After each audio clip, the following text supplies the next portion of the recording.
En la península, pues hay pocos que lo sientan como territorio propio. Yo tengo la suerte de que tengo un invitado que sí lo siente como propio y que además es amigo y buen conocedor del asunto de Melilla, especialmente, pero también de Ceuta. Don Ricardo Ruiz de la Serna, abogado. Muy buenas tardes. Buenas tardes, Xavier. Bueno, pues, ¿qué le parece a usted? Presidio ocupado. Bueno, el término presidio es un término que está ya en desuso, hace muchísimo tiempo que no se emplea. Ceuta y Melilla son ciudades autónomas. Ni siquiera, antiguamente se hablaba de las plazas de soberanía, Sí. pero ni siquiera, es otro término que ya no significa nada. Plaza es la plaza de España. Son ciudades autónomas. Lo que sucede es que Marruecos siempre juega con una ambigüedad. La ambigüedad es, por una parte, la de decir, aquí no hay propiamente un territorio español, sino que son presidios ocupados, etc. Pero por otro lado, trata de llegar con España a un entendimiento y promete la reapertura, por ejemplo, de la aduana, o el control de la frontera del lado marroquí, y con esa situación la va adaptando a la coyuntura de la relación entre los dos países. Ahora Argelia está ganando peso en la Unión Europea y en particular en el caso de España. España está teniendo un acercamiento a Argelia a propósito del gas y esto supone que Marruecos se siente incómodo porque Marruecos hasta hace unas relativamente pocas semanas estaba en una luna de miel con el gobierno de Pedro Sánchez. Por el regalo del Sáhara Por el Occidental. regalo del Sáhara, claro. Ahora resulta que Argelia gana ascendiente por el gas y por la importancia que este gas tiene para Alemania, España, por supuesto, en cierta medida también Francia, aunque hay diferencias en términos de cómo va a gestionarse el acceso a él. Y en este contexto, Marruecos lanza un aviso. Lo que pasa es que para ver en toda su profundidad, porque esta cuestión de Ceuta y de Melilla es importante, tenemos que entender las tres líneas rojas de la política marroquí. En Marruecos hay tres líneas rojas en la vida pública. La primera es el carácter islámico del Estado. El segundo es la integridad territorial de las llamadas provincias del sur, que en realidad es el Sáhara. Y el tercero es la monarquía. En Marruecos se puede criticar al gobierno, y de hecho se lo critica. Al gobierno sí, al rey. Al gobierno. Incluso se puede hacer, se pueden hacer observaciones o sugerencias sobre el entorno del rey, el llamado el mahzen, el almacén, que es de donde viene el término, ¿no? El núcleo de confianza del rey. Ahora bien, no se puede cuestionar la monarquía. No, porque te someterán a un juicio que te acabará condenando a 4 años. Penas de prisión. 4 años por criticar al rey. Algunos aquí se echarían las manos a la cabeza. Entonces, ¿qué pasa? Cuando en la política marroquí es necesario tensar la cuerda, existen brazos articulados y existen mecanismos. Por ejemplo, recuerdo, hace ya unos cuantos años de esto, se fundó el llamado Frente para la Liberación, a veces también se lo citaba como Frente Nacional para la Liberación de Ceuta y de Melilla. Y obviamente eran unos señores marroquíes que cuando era necesario tensar la situación en la frontera, pues la tensaban, tiraban piedras, creaban incidentes. Cuando era necesario rebajar la tensión, estos señores desaparecían. Cuando había que reavivarla, volvían a aparecer. Y era algo con lo que Marruecos jugaba y sigue jugando en la relación con España.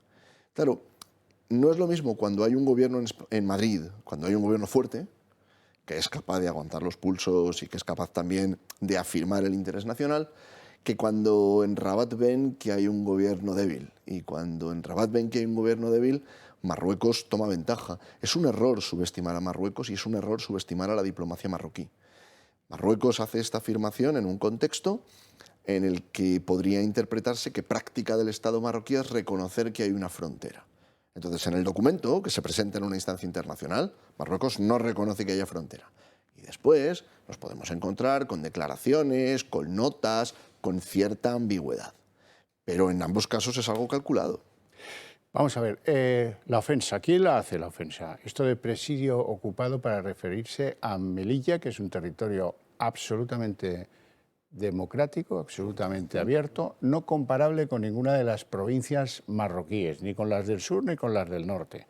¿Por qué? Bueno, pues porque Marruecos es un país que fue expulsado de la Unión de Estados Africanos, expulsado, que no ha sido... Ellos lo intentan cada 2 o 3 años, pero no les dan el plácet. Ahí manda Argelia y no van a recibir ese plácet nunca. Marruecos es un país donde la crítica al rey, pues serían 4 años de cárcel, donde no hay una democracia perfecta ni imperfecta tampoco, donde hay un montón de gente que por cuestiones políticas va a la cárcel, y estos señores van a decirle a una ciudad autónoma española que eso es un presidio ocupado.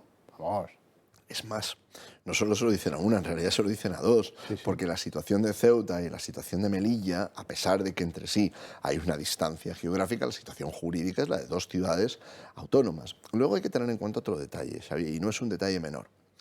Esto también sirve en la política interior marroquí, en la política nacional de Marruecos, para agrupar las fuerzas y para agitar la bandera del patriotismo y del nacionalismo, en un momento en el que Marruecos está en una competencia y con una tensión con Argelia, y en la que Argelia está ganando ascendiente en la Unión Europea por los recursos gasísticos. Fíjate en un detalle interesante, Marruecos, aliado histórico de los Estados Unidos desde la independencia de los Estados Unidos, el primer país del mundo que reconoció la independencia de los Estados Unidos,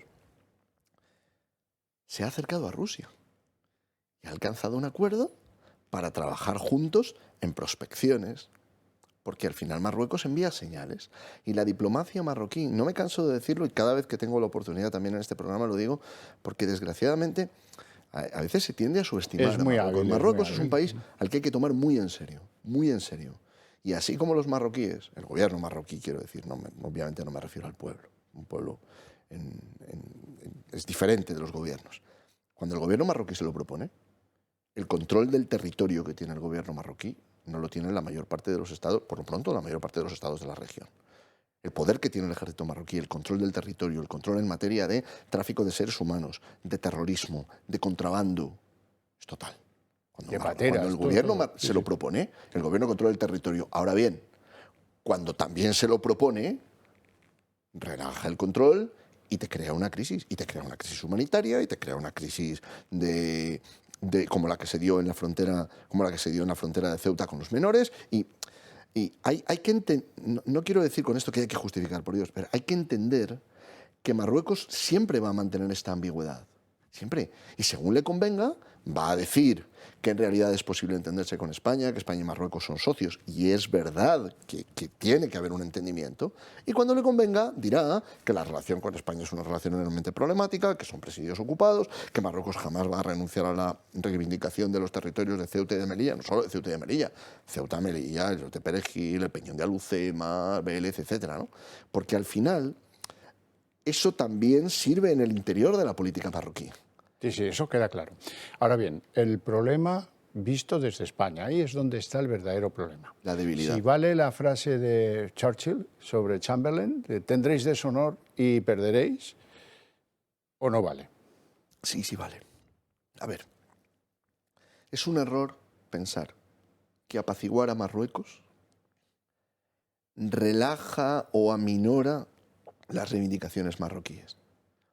El gobierno marroquí y el rey de Marruecos perciben la debilidad de un gobierno y la aprovechan. Ha sucedido así históricamente. Desde Abdelkrim. Bueno, es más, no era Abdelkrim, es el caso más conocido, que además había sido profesor en Melilla y había conocido la ciudad, pero podríamos pensar en el Raisuni, otro de los líderes importantes de aquellos años.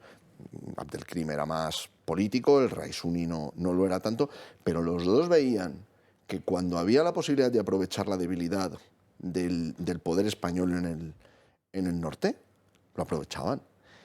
Y al revés, cuando veían una muestra de fuerza, se avenían al entendimiento. Y hubo casos en los cuales hubo pactos que se respetaron y que se mantuvieron. Ahora bien, cuando veían que había una posición de fuerza y cuando veían que frente a sí tenían a alguien que podía afirmarse y que podía hacerse respetar.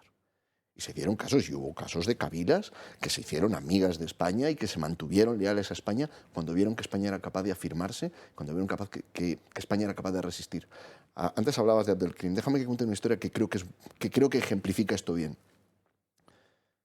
Cuando el desastre de Anual, las tropas de Abdelkrim, los rebeldes de Abdelkrim, llegan a las inmediaciones de Melilla.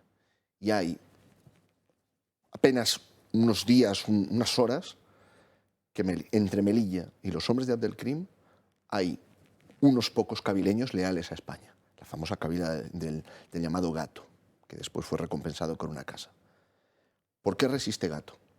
Porque confía en que los españoles van a venir con fuerza y se van a afirmar, y que esta derrota inicial no va a significar la derrota de España. A medida que España va reconquistando el territorio, y ya sale, Melilla no era protectorado, Melilla siempre fue ciudad española, pero a medida que el ejército español va reconquistando el territorio del protectorado, son cada vez más los cabileños que se avienen a tratos con España y que se avienen a aceptar una superioridad militar que en el desastre de Anual no se había dado.